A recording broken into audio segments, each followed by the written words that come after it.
ఓం శాంతి.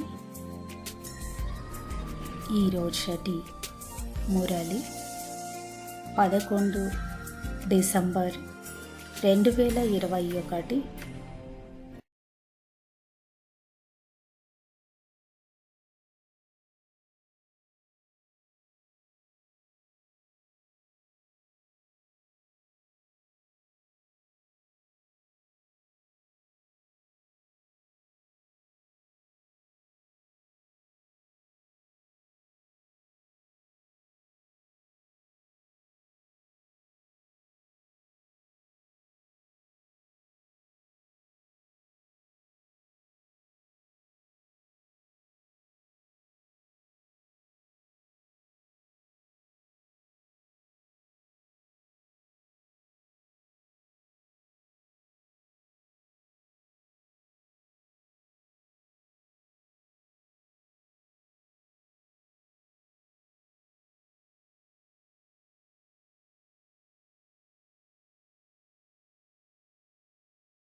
వికసించేను.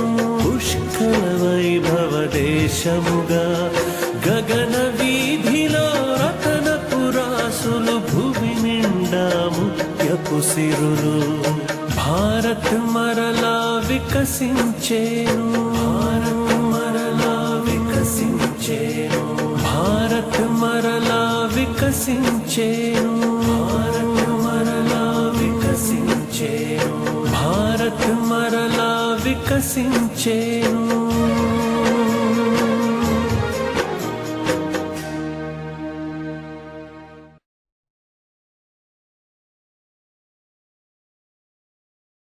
ఓం శాంతి. శివ భగవాను వాచ. మధురమైన పిల్లలు, మీరు ఇప్పుడు అద్భుతమైన ఆత్మిక యాత్రికులు. మీరు ఈ యాత్ర ద్వారా 21 జన్మల కోసము నిరోగులుగా అవ్వాలి. మధురమైన పిల్లలు, మీరిప్పుడు అద్భుతమైన ఆత్మిక యాత్రికులు. మీరు ఈ యాత్ర ద్వారా 21 జన్మల కోసము నిరోగులుగా అవ్వాలి. ప్రశ్న: సత్యయుగంలో ఏ వస్తువు ఉపయోగపడదు?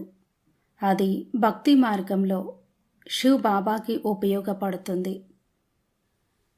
సత్యయుగంలో ఏ వస్తువు ఉపయోగపడదు?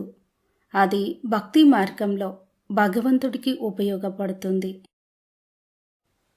జవాబు: దివ్య దృష్టి యొక్క తాళం చెవి. సత్యయుగంలో ఈ తాళం చెవి అవసరం ఉండదు. భక్తి మార్గం మొదలైనప్పుడు భక్తులను సంతోషపరిచేందుకు సాక్షాత్కారాలు చేయించవలసి ఉంటుంది. ఆ సమయంలో ఈ తాళం చెవి శివ్ బాబాకి ఉపయోగపడుతుంది. అందుకే తండ్రిని దివ్య దృష్టి దాత అని అంటారు. తండ్రి పిల్లలైన మీకు విశ్వరాజ్య భాగ్యాన్ని ఇస్తారు, కానీ దివ్య దృష్టి తాళం చెవిని కాదు. దివ్య దృష్టి యొక్క తాళం చెవి సత్యయుగంలో ఉపయోగపడదు. భక్తి మార్గము మొదలైనప్పుడు భక్తులను సంతోషపరిచేందుకు ఈ సాక్షాత్కారాలు చేయించవలసి ఉంటుంది. ఆ సమయంలో ఈ తాళం చెవి పరమాత్మకి ఉపయోగపడుతుంది. అందుకే పరమాత్మని దివ్య దృష్టి దాత అని అంటారు. మరి పరమాత్మ పిల్లలైన మీకు విశ్వరాజ్య భాగ్యాన్ని ఇస్తారు, కానీ దివ్య దృష్టి తాళం చెవిని కాదు. పాట ఉంది: మరణించినా మీ దారిలోనే, జీవించినా మీ దారిలోనే. ఓం శాంతి. మధురాతి మధురమైన ఆత్మిక పిల్లలు పాటను విన్నారు. ఆత్మిక పిల్లలను ఇంగ్లీష్లో స్పిరిచువల్ చిల్డ్రన్ అని అంటారు. స్పిరిచువల్ ఫాదర్ మరియు స్పిరిచువల్ చిల్డ్రన్. ఆత్మలైన మనకు అక్కడ శరీరం ఉండదు అని, అందుకే అక్కడ ఎటువంటి ఆత్మిక సంభాషణ జరగదు అని ఆత్మిక పిల్లలకు ఇప్పుడు తెలుసు. ఆత్మతో ఆత్మిక సంభాషణ అనగా మాట్లాడడం అనేది ఇరువురికి శరీరాలు ఉన్నప్పుడే జరుగుతుంది. ఆత్మలకు ఇక్కడైతే తమ తమ శరీరాలున్నాయి. ఇకపోతే నాలెడ్జ్ఫుల్ అయిన ఆత్మిక తండ్రికి తమకంటూ శరీరం లేదు. వారు ఉన్నదే నిరాకారుడు. శాంతిధామంలో ఆత్మలైన మనము అశరీరిగా ఉంటాము అని పిల్లలు అర్థం చేసుకున్నారు. ఎలాగైతే శివ్ బాబా కూడా అశరీరి లేక విచిత్రుడో, అలాగే ఆత్మలైన మీరు కూడా శరీరాలు లేకుండానే అక్కడ ఉంటారు. ఇది అర్థం చేసుకోవాల్సిన విషయము. వివస్త్రలుగా వచ్చాం అనగా అశరీరిగా వచ్చాము, అశరీరిగా అయి వెళ్ళాలి అని అంటారు కూడా. అనగా ఈ శరీరం రూపీ వస్త్రము అక్కడ ఉండదు. ఆత్మ శాంతిధామంలో ఉన్నప్పుడు అశరీరిగా ఉంటుంది, శాంతిగా ఉంటుంది. ఇప్పుడు ఆత్మిక తండ్రి ఈ జ్ఞానాన్ని ఇస్తారు. మొత్తం ప్రపంచంలో ఆత్మిక తండ్రి ఇంకెవరూ లేరు. మిగిలిన వారంతా దైహిక తండ్రులు. ఆత్మిక తండ్రి స్వయంగా చెప్తున్నారు, నేను ఆ శరీరిని. మాట్లాడే సమయంలో శరీరాన్ని ఆధారంగా తీసుకోవలసి ఉంటుంది, ప్రకృతిని ఆధారంగా తీసుకోవలసి ఉంటుంది అని శాస్త్రాలలో పదాలున్నాయి. కానీ బాబా అర్థం చేయిస్తారు, ప్రకృతితో శరీరం తయారు చేయబడి ఉంది. నేను సాధారణ శరీరాన్ని ఆధారంగా తీసుకుంటాను. ఆత్మిక తండ్రిని ఆత్మిక సర్జన్ అని అంటారు. ఎందుకంటే స్మృతిని లేదా యోగాన్ని నేర్పిస్తారు. దీనితో మన ఆత్మ సదా నిరోగిగా అయిపోతుంది. 21 జన్మలు ఎప్పుడూ రోగులుగా అవ్వరు. తర్వాత మాయ రాజ్యం ఉన్నప్పుడు మనం రోగులుగా అయిపోతాము. బాబా వచ్చి మనల్ని 21 జన్మల కోసము నిరోగులుగా తయారు చేస్తారు. బాబాని యాత్ర నేర్పించే మార్గదర్శకుడు అని కూడా అంటారు. మనము అద్భుతమైన ఆత్మిక యాత్రికులము. ఈ ఆత్మిక యాత్ర గురించి ప్రపంచంలోని మనుష్య మాతృలెవ్వరికీ తెలియదు. ముఖ్యంగా భారత్ మరియు మొత్తం ప్రపంచము అని ఎల్లప్పుడూ అంటూ ఉంటారు. విశేషంగా మనకు ఈ ఆత్మిక యాత్రను నేర్పించడం జరుగుతుంది. ఎవరు నేర్పిస్తారు? Spiritual father. భౌతిక యాత్రలనైతే మనుషులు జన్మలుగా చేస్తూనే వచ్చారు. కొంతమంది అయితే ఒక్క జన్మలో 24 యాత్రలను కూడా చేస్తారు. దానిని జీవాత్మల యాత్ర అని అంటారు. మరియు ఇది ఆత్మల యాత్ర. ఇవి చాలా అర్థం చేసుకోవాల్సిన విషయాలు. నడుస్తూ తిరుగుతూ బుద్ధిలో బాబాను గుర్తు చేసినట్లయితే అంతిమతి సోగతి అవుతుంది. మనం బాబా స్మృతిలో బాబా వద్దకు వెళ్ళిపోతాము. ఇప్పుడు ఆత్మిక పిల్లలైన మీకు ఆత్మిక తండ్రి ఈ యాత్రను నేర్పిస్తారు. గీతలో మన్మనాభవ అనే పదం ఉంది, కానీ దాని అర్థాన్ని ఎవరూ తెలుసుకోరు. బాబా అంటారు, నన్ను స్మృతి చేసినట్లయితే మీ పాపాలు భస్మమైపోతాయి. తర్వాత ఏం జరుగుతుంది? మనము స్మృతి యాత్ర ద్వారా తమో ప్రధానం నుండి సతో ప్రధానంగా అయిపోతాము అని పిల్లలైన మీకు తెలుసు. ఈ సమయంలో అందరూ తమో ప్రధానంగా ఉన్నారు. వృక్షమంతా శిథిలావస్థగా అయిపోయింది. ఇప్పుడు ఆత్మ సతో ప్రధానంగా ఎలా అవుతుంది? తిరిగి ఇంటికి ఎలా వెళ్ళాలి? అక్కడైతే పవిత్ర ఆత్మలే ఉంటాయి. తర్వాత ఇక్కడ శరీరాలను ధారణ చేస్తూ రజో తమోలోకి వస్తాయి. ప్రతి వస్తువుకు దశలుంటాయి. ప్రపంచం మారుతుంది అని పాడుతారు కూడా. దీనిని పాత ప్రపంచము ఇనుప యుగము, క్రొత్త ప్రపంచాన్ని స్వర్ణిమ యుగము, సత్యయుగము అని అంటారు. ఇప్పుడు పిల్లల బుద్ధిలో ఈ విషయం ఉండాలి. సతయుగం ఉన్నప్పుడు ఆది సనాతన దేవీదేవతా ధర్మం ఉండేది. ఇప్పుడు ఆ ధర్మం లేదు. దైవీ ధర్మం, ఇస్లాం ధర్మం, బౌద్ధ ధర్మం, క్రిస్టియన్ ధర్మం, ఇవి ముఖ్యమైనవి.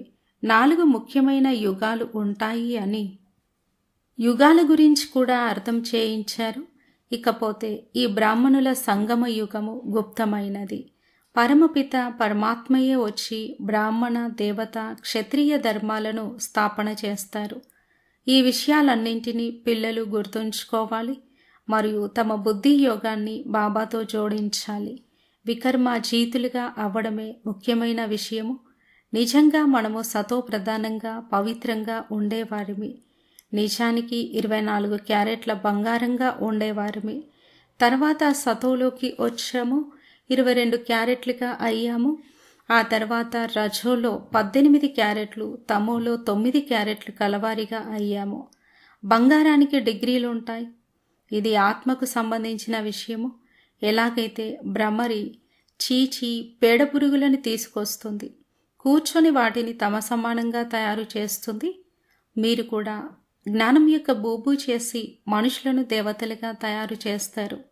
భ్రమరము పేడ పురుగులను తీసుకొచ్చి ఇంట్లో ఏకాంతంలో కూర్చోబెడుతుంది. వాటికి కూడా ఎంత తెలివి ఉంది. డ్రామా అనుసారంగా మీ ఆత్మలో కూడా పాత్ర నిశ్చయించబడి ఉంది. కల్పం క్రితం కూడా మనము ఆత్మిక తండ్రి నుండి ఆత్మిక జ్ఞానాన్ని విన్నాము అని మీకు తెలుసు. కల్పకల్పము వింటూ ఉంటారు. నథింగ్ న్యూ, కొత్తదేమీ కాదు. ఈ విషయాన్ని కూడా బాబాయే అర్థం చేయించగలరు. వృక్షం గురించి బీజానికి తెలుస్తుంది కదా. మిమ్మల్ని త్రికాలదర్శులుగా తయారు చేయడానికి శివబాబా వస్తారు. 3 కాలాల జ్ఞానాన్ని ఇస్తారు కదా. జీవించి ఉండగానే మిమ్మల్ని దత్తత తీసుకుంటారు. ఎలాగైతే కన్యను కూడా జీవిస్తూనే దత్తత తీసుకుంటారు. ఈమె నా స్త్రీ అని అంటారు. ఇప్పుడు ప్రజాపిత బ్రహ్మకు స్త్రీ లేనే లేదు. అందుకే వీరు దత్తత తీసుకోబడతారు. పరమపిత పరమాత్మ బ్రహ్మ ద్వారా దత్తత తీసుకుంటారు. వీరు మా బాబా అని మీరు కూడా అంటారు. పరమపిత పరమాత్మ తండ్రి కూడా మీరు నా పిల్లలు అని అంటారు. శివ్ బాబా ఆత్మికమైన వారు. ప్రజాపిత బ్రహ్మ బాబా దైహికమైన వారు. ఆత్మిక తండ్రి శరీరంలోకి రానంత వరకు జ్ఞానాన్ని ఎలా వినిపిస్తారు? పరమపిత పరమాత్మనే నాలెడ్జ్ఫుల్ అని అంటారు. ఏ విధమైన జ్ఞానమైనా ఎల్లప్పుడూ ఆత్మలోనే ఉంటుంది. ఆత్మిక జ్ఞానం కూడా ఆత్మయే చదువుతుంది కదా. కానీ తమో ప్రధానంగా ఉన్న కారణంగా ఆత్మాభిమానులుగా ఎవరూ ఉండరు. ఆత్మాభిమానులుగా మీరు ఇప్పుడు అవుతారు. సత్యయుగంలో ఈ విషయాలను అర్థం చేయించడం జరగదు. ఈ సమయంలో బాబా అంటారు, మీరు స్వయాన్ని ఆత్మగా భావిస్తూ తండ్రిని స్మృతి చేయండి. ఎందుకంటే ఈ సమయంలో పాపాల భారం తలపై ఉంది. దానిని దించుకోవాలి. మీరొచ్చి పతితులను పావనంగా తయారు చేయండి అని తండ్రిని పిలవడం కూడా ఈ సమయంలోనే పిలుస్తారు. ఆత్మీయ పవిత్రంగా తమ ప్రధానంగా అయింది. అందుకే తండ్రిని స్మృతి చేస్తుంది. పరంపిత పరమాత్మ బిందువు అని భక్తులెవ్వరికీ తెలియదు. బిందువుకైతే మందిరాన్ని నిర్మించలేరు, అసలు శోభించదు. ఒకవైపు లింగాన్ని తయారు చేస్తారు. మళ్ళీ సాక్షాత్కారాల విషయానికొస్తే వేల సూర్యుల కంటే తేజోమయుడు అని అంటారు. లింగమంతా తేజోవంతంగా ఉంటుందా? అర్జునుడి కోసం చూపిస్తారు కదా, అతనికి తేజోమయ రూపం యొక్క సాక్షాత్కారం జరిగింది. నేను ప్రకాశాన్ని సహించలేను అని అన్నారు. ఈ పదాలను విని ఉంటారు కదా. ఇక్కడ కూడా ప్రారంభంలో చాలామందికి సాక్షాత్కారాలు జరిగాయి. ఇక ఆపండి, మేం సహించలేకపోతున్నాము అని అనేవారు. కళ్ళు ఎర్రగా అయిపోయేవి. మాకు పరమాత్మ సాక్షాత్కారం జరిగిందని భావించారు. ఎవరు చేయించారు? కృష్ణుడైతే చేయించలేదు. శివబాబాయే సాక్షాత్కారం చేయించారు. వారిని దివ్య దృష్టి దాత అని అంటారు. బాబా అంటారు, నేను పిల్లలైన మీకు తాళం చెవిని ఇవ్వలేను. ఈ వస్తువు భక్తి మార్గంలో నాకే ఉపయోగపడుతుంది. సతీయుగంలో దీని అవసరం ఉండదు. మీరు పూజార్ల నుండి పూజ్యులుగా అయిపోతారు. బాబా అంటారు, నేను మీకు విశ్వరాజ్య భాగ్యాన్ని ఇచ్చి నా పరంధామానికి వెళ్ళి కూర్చుంటాను. నేను పూజ్యుడను, పూజారిగా అవ్వను. పిల్లలైన మీరిప్పుడు తెలివైన వారిగా అయ్యారు. నడవడిక ద్వారా కూడా అర్థమవుతుంది వీరు ఎంత మధురమైన వారు, వీరికి ధారణ చాలా బాగా జరుగుతుంది అని. ఎన్ని టాపిక్స్ని తయారు చేస్తారు. బాబా ఏ టాపిక్నైతే వినిపిస్తారో దానిని నోట్ చేసుకోవాలి. ఈరోజు యాత్ర గురించి అర్థం చేయిస్తాను. యాత్ర 2 రకాలుగా ఉంటుంది. ఇది నెంబర్ 1 టాపిక్. భక్తి మార్గంలో మనుషులందరూ దైహిక యాత్రలు చేయిస్తారు. జ్ఞాన మార్గంలో దైహిక యాత్రలు ఉండవు. మీది ఆత్మిక యాత్ర. బాబా అర్థం చేయిస్తారు. మీరు ఈ యాత్రలో తమో ప్రధానం నుండి సతో ప్రధానంగా అవుతారు. ఆత్మ పవిత్రంగా అవ్వకుండా వాపస్ ఇంటికి వెళ్ళలేదు. ఆత్మలందరూ ఇక్కడికే వస్తూ ఉంటారు, ఎవరు వెళ్ళరు. గవర్నమెంట్కు కూడా మీరు అర్థం చేయించవచ్చు.